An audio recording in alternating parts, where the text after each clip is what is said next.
Hello, I'm Johnna Blair from Penn State University, here to talk about our findings from using tweets to assess the well-being of essential workers during the COVID-19 pandemic. The pandemic has prompted lifestyle changes, social isolation, and increased stress on a broad scale. But this has been especially difficult for essential workers, those who have continued to work outside of their homes, from medical professionals to grocery store workers. Now, not only do they put their physical health at risk, but they are now at greater risk for mental health conditions than the general public.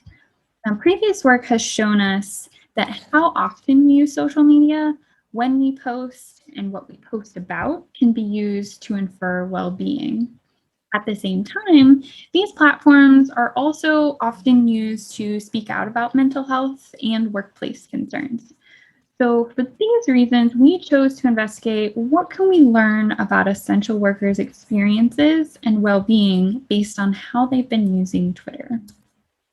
Now, we analyzed public tweets from over 4,000 accounts, 1,700 essential worker accounts, and 2,300 randomly selected US Twitter accounts. We sampled essential worker accounts based on self-authored tweets that included phrases like, "I am an essential worker," and a subsection of these were then systematically verified against our essential worker criteria. Now, looking at general Twitter use, during the pandemic, both groups tweeted in higher volumes than they had before. However, essential workers consistently posted fewer tweets than average users, both before and during the pandemic. Overall, average Twitter users show an active period earlier in the day, whereas essential workers are active later at night and in the evenings. And this trend was consistent both before and during the pandemic. And while past work suggests some connections between this late night activity and depression symptoms, this also could be due to their work schedules or other job-related factors at this point in time. Now, following our sentiment analysis, tweets specific to COVID-19 related topics showed lower sentiment scores than general topic tweets for both groups. Looking at all tweet topics combined, essential workers posted tweets with more positive sentiment than average users. And this is consistent both before and during the pandemic, which is against what one might assume for a very difficult period of time. Now, at this stage, we can't confirm why this is the case, but it could be related to some of the personal characteristics of essential workers or the types of jobs that they hold that lead them to present more positively online.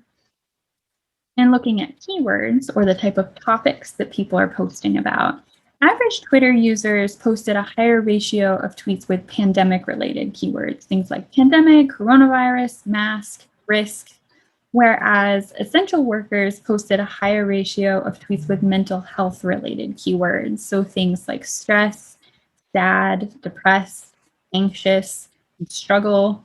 So this gives us some look at the type of topics that these users are most interested in sharing, as well as some of the potential concerns they may have that then spill over in their online content. So this work sheds light on the well-being status of essential workers, but can't yet tell us the whole story of what has been a very stressful period of time. So in future work, we need to focus on some of the differences within essential workers. We want to refine our methods to infer different job categories from their online profiles, as well as use a more precise sentiment analysis to help explain what it is that's driving some of these initial findings. And additionally, through in-depth qualitative interviews, we want to understand the experiences of essential workers at an individual level so that we can learn how to provide better support through technology and social media for these types of high-stress situations moving forward. Thank you.